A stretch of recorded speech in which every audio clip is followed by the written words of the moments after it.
subscribe to our channel by clicking the subscribe button. Click the bell button and enjoy the latest uploads from our channel.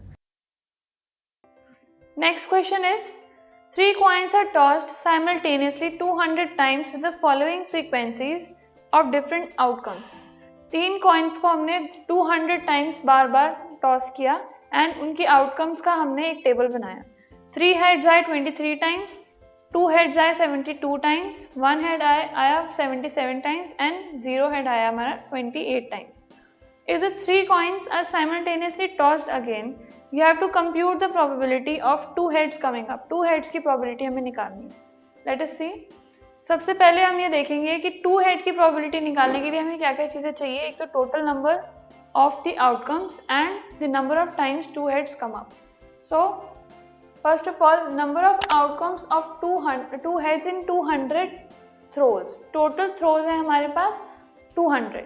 So total number of outcomes हमारे पास आ गया 200.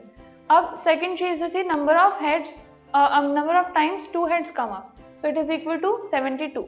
Now we have to find the probability of 2 heads coming up. So the probability of 2 heads coming up is equal to 72 divided by 200, which is because 72 is the number of times 2 heads come up divided by total, which is equal to 9/25 by solving further.